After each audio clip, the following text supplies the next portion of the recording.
ఎవడో దరిద్రురాలు చెప్పిన మాటలు విని అల్పకాల శ్రమలకు భయపడి యేసు ప్రభు నాకు వద్దులే, ఆయన వద్దు, ఆయన రక్షణ వద్దు, ఆయన నిత్యజీవం వద్దని వదిలేసి నీ కర్మగాలి నువ్వు కానీ యేసును విసర్జించి వెళ్ళిపోతే నీకు నరకం గ్యారంటీ. స్తోత్రం. కిందపడో మీదపడో చచ్చో చెడో మొత్తానికి ఎట్లనన్నా యేసయ్యని వదిలిపెట్టకుండా కానీ నువ్వు కానీ హత్తుకోగలిగితే,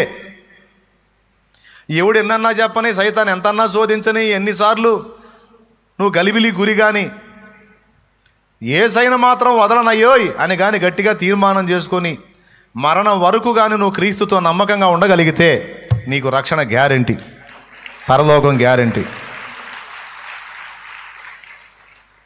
ఆ మధ్యకాలంలో నాకు ఒక డౌట్ వచ్చింది. యేసు ప్రభుని రుచి చూసినాక కూడా వదిలిపెడతారా మళ్ళీ జనం? యేసు ప్రభు రుచి తగిలాడంటే సచ్చినా ఎవరో వదిలిపెట్టరా అనుకున్నా నేను. ఈ మధ్య కొంతమంది సోదోళ్ళని చూస్తున్న సోదోళ్ళని, కొంతమంది సోది సరుకు యేసు ప్రభు దగ్గరికి వచ్చి కొన్నాళ్ళు కొనసాగి పరిశుద్ధుల్లో తామొక పరిశుద్ధులా కొనసాగి మళ్ళీ యేసును వదిలిపెట్టిపోయి లోకంలో కలిసిపోతున్న దౌర్భాగ్యురాండ్రం చూస్తున్నా. జీవము గల దేవుణ్ణి వదిలిపెట్టి వ్యర్థమైన వాటి తట్టు త్రిప్పబడటానికి కారణమేమో నాకు అర్థం కావట్లా.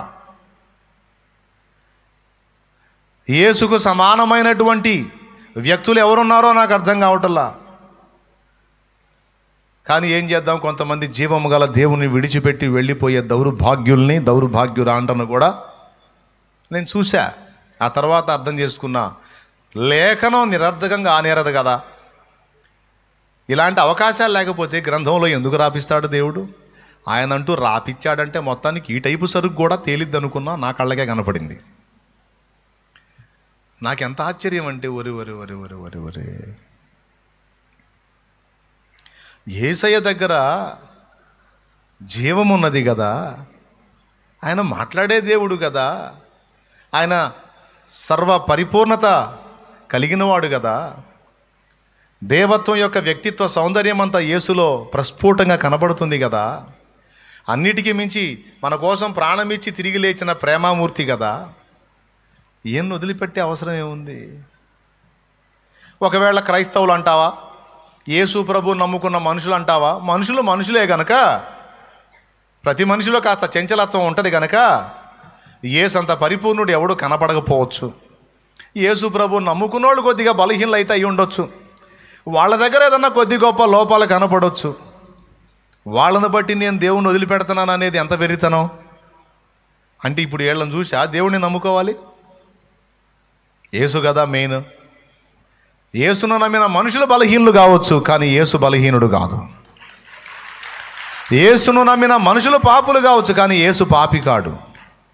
యేసును నమ్మినటువంటి మనుషులు పొరపాట్లు చేసి ఉండొచ్చు, సేవకులతో సహా పొరపాట్లు పడుతుండొచ్చు, కానీ యేసులో పొరపాటు లేదు. యేసే కదా కేంద్ర బిందువు, ఆయనే కదా మెయిన్. ఎట్లా వదిలిపెట్టిపోయారా నాయన? ఎట్లా పోయారంటే దుష్ట హృదయం యొక్క ప్రభావం అది. హృదయం మంచిది కాదు. కొన్ని సంవత్సరాలు చర్చికి నడిచినా హృదయంలో దేవుని వాక్యం పోనీలా. పోయి అయితే కూర్చున్నాడు, పోయి అయితే కూర్చుంది చర్చిలో, అందరూ భజన చేస్తుంటే వీళ్ళు కూడా హల్లెలూయా స్తుతిమా హేమా అన్నారు. పోవటమైతే పోయారు, కానీ దేవుని వాక్యానికి లోపల స్థానం ఇయ్యలా. దుష్ట హృదయం యొక్క లక్షణం ఏంటో తెలుసా? దుష్ట హృదయం యొక్క లక్షణం, యేసుతోనే ఉన్నాడు ఇస్కరియోతు యోధా, కానీ యేసయ్య మాటలకు మాత్రం వాడి హృదయంలో స్థానం లేదు. దుష్ట హృదయం దేవుని సన్నిధి కూడా వచ్చింది, దేవుని సన్నిధిలో కూర్చుంటుంది, కానీ దేవుని మాటలుగా మాత్రం తమ హృదయంలో స్థానం ఉండదు. ఈ దుష్ట హృదయాలు జీవము గల దేవుణ్ణి వదిలిపెట్టిపోతాయట.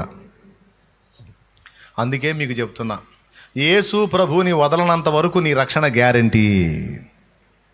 మళ్ళీ చెబుతున్నా, యేసును వదలనంత వరకు నీ రక్షణ గ్యారంటీ. యేసును వదిలిపోయావంటే నీకు నరకం గ్యారంటీ. ఎందుకో చెప్తా. నీ పక్షాన వాదించేవాడు, రేపు నీ పక్షాన సమాధానం చెప్పేవాడు, రేపు న్యాయముకు, ధర్మానికి, తండ్రికి నీ గురించి ఉత్తరం ఇచ్చేవాడు యేసయ్య. మరి ఇప్పుడు లాయర్ని వదిలిపెట్టి పోతున్నావు, ఇంకెట్లా వాదించుకుంటావు? నీ తీర్పు నువ్వు వాదించుకోవాలి. అదే మన ఉత్తరవాది యేసయ్య అనుకో, ఇతను కట్టాల్సిన అమౌంట్ నేను కట్టానని చెబుతాడు. ఎందుకంటే ఆయన పాపం మోసాడు కాబట్టి, మన పాపాలు శిలువ మీద మోసాడు కాబట్టి. నువ్వు ఆయనతో కానీ ఉన్నట్టయితే రేపు తీర్పు వచ్చినప్పుడు నువ్వు కట్టాల్సిన అమౌంట్ నువ్వు కట్టలేవు కనుక నీ పాపాల భారం అంతా యేసు తాను మోసానని ఒప్పుకుంటాడు. ఫలితంగా నీకు నాకు రక్షణ. మరి నాకు యేసే వద్దని వదిలిపెట్టిపోతే నీ పక్షాన వాదించేవాడు ఎవడు రేపు? నీ పాప భారం మోసానని చెప్పే దిక్కెవడు నీకు రేపు? అలా చెప్పేవాడు ఎవడన్నా ఉంటే పోయి నమ్ముకోపో. నేనే చెబుతున్నా, యేసుప్రభు అక్కర్లా నీకు. నీ పాప భారాన్ని ఇదిగో నేను మోసా, నా మీద వేసుకొని మోసా, నీ పాపములకు ప్రతిగా ఇదిగో నా ప్రాణం ఇచ్చి తిరిగి లేచానని చెప్పగలిగే దమ్ము, ధైర్యం, అనుకూలత ఉన్నవాడు దేవుడు కానీ దేవత కానీ ఎవరన్నా ఉంటే పోయి మొక్కుకోపో. నీకే సక్కర్లా, నేను చెబుతున్నా. కానీ ఒక్కడంటే ఒక్కడు కూడా కనపడలా. అందుకే మొత్తం పక్కన పెట్టి యేసయ్య దగ్గరికి వచ్చా.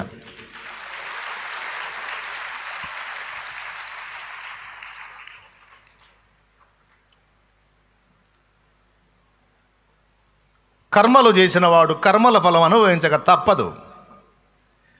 ఎవడి కర్మ వాడు మొయ్యాల్సిందే. నా కర్మ నేను మోసుకునే కాడికి నీకెందుకు మొక్కాలి? అదొక కర్మ. నా కర్మ మోసినోడు ఎవడు? అదుగో నజరేయుడగు యేసు. హల్లెలూయా, హల్లెలూయా.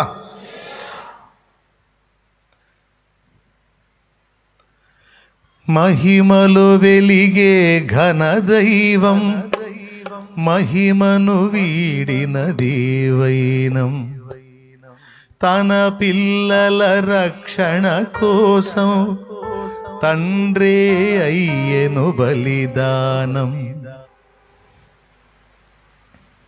అలా చేసిన మహాత్ముడు ఎవరండి? మనుషుల పాపాలు తన మీద వేసుకొని మోసిన మహనీయుడు ఎవరు?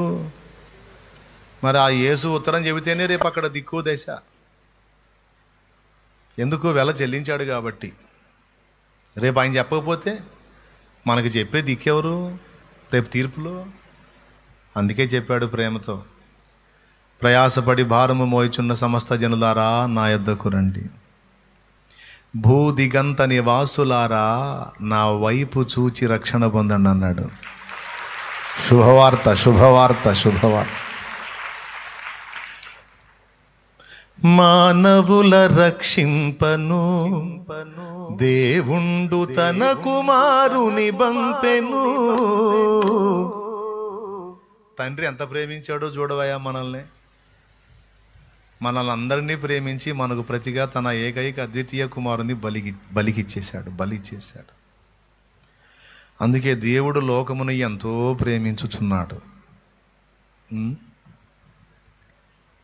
ఈ మాట ఎంత క్లియర్గా చెప్పినా అర్థం కావట్లా జనాలకి. ఏం చేద్దాం? యుగ సంబంధియగు దేవత అవిశ్వాసుల మనోనేత్రాలకు గుడ్డితనం కలుగజేసినందున వారు గ్రహించుకున్నారు. అది జరుగుతుంది. ప్రియులారా,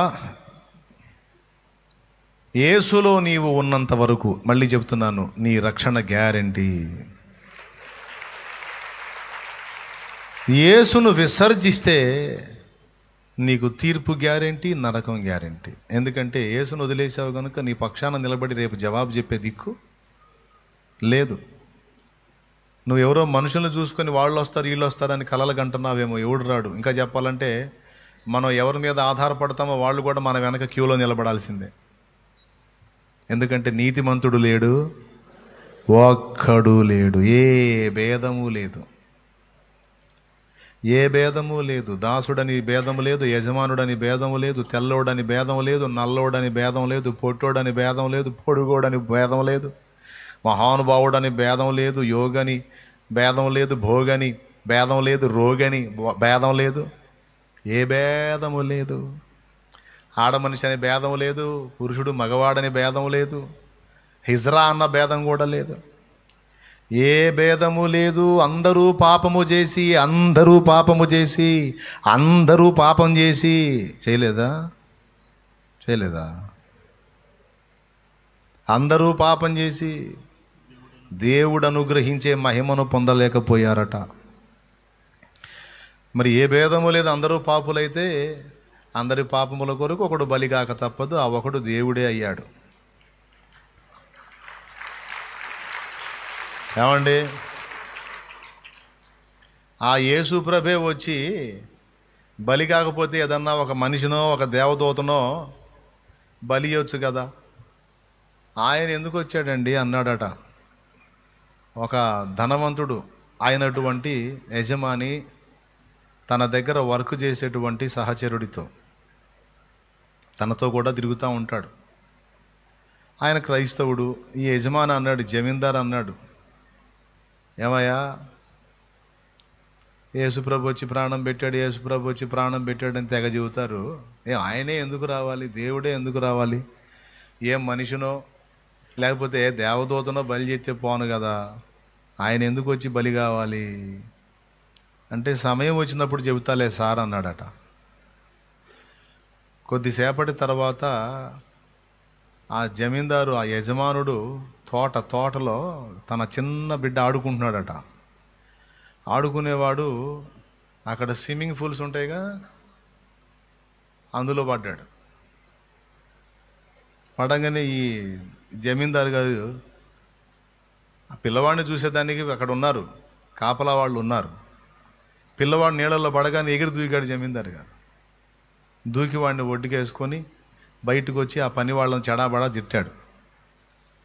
ఆయన తిడతంటే ఈ సపోర్టర్ ఉన్నాడు కదా, అతనితో కూడా కలిసి వర్క్ చేసే అతను, ఆ జమీందారు దగ్గర అతని లావాదేవీలన్నీ చూసేవాడన్నమాట, మెయిన్ పర్సన్.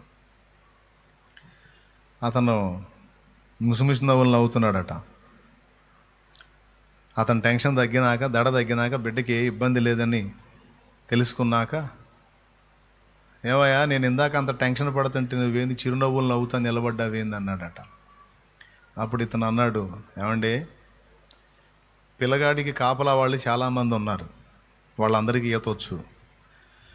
బిడ్డ ఆడుకుంటా సడన్గా వెళ్ళి నీళ్ళల్లో పడ్డాడు అనుకో, వాళ్ళు దూకి తీయరా? ఏ పని వాడికి నువ్వు ఆజ్ఞాపిస్తే వెళ్ళి దిగి తీయడు? నువ్వెందుకు దూకావు అన్నట్ట. భలేవాడివయ్యా, వాడెవడు? నా కొడుకయ్యా, కన్న ప్రేమ. ఏమో వాడు నిర్లక్ష్యం చేస్తే వాడు చచ్చిపోడు, వాడికి నా బిడ్డ ఏం కాడు, కానీ నా బిడ్డ నాకు కొడుకు. నేనైతే వాడికి ఏ హాని కలగకుండా, ఏ తేడా రాకుండా కాపాడుకుంటాను. బయట వాడి మీద ఆధారపడితే ఎట్లా? కాపాడవచ్చు, వదిలేయచ్చు. జీతగాడే గనుక తోడేలు వచ్చుట చూచి గొర్రెలను విడిచి పారిపోవును. నేను గొర్రెలకు మంచి కాపరిని, వాటి కొరకు నా ప్రాణము పెట్టుదును. నీవు ప్రేమించిన గొర్రెలన్నిటినీ ఎల్లప్పుడూ చెయ్యి విడువక. నీవు ప్రేమించిన గొర్రెలన్నిటినీ ఎల్లప్పుడూ చెయ్యి విడువక. అంతము వరకు కాపాడు దేవా, అంతము వరకు కాపాడు దేవా. నీవే మంచి కాపరివి, నీవే మంచి కాపరివి, నీవే మంచి కాపరివి, నీవే మంచి కాపరివి. ఓ ప్రభువా, ఓ ప్రభువా, నీవే మంచి కాపరివి, నీవే మంచి కాపరివి. ఓ ప్రభువా.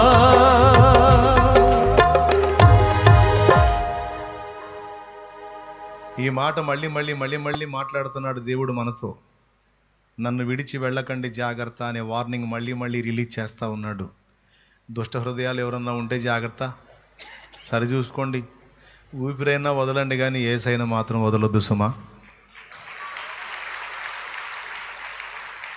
ప్రతి సందర్భంలోనూ నా ధర్మంగా నేను చెబుతానే ఉన్నా, నేను ఉత్తరవాదిని కాదు రేపు దేవుని ముందు.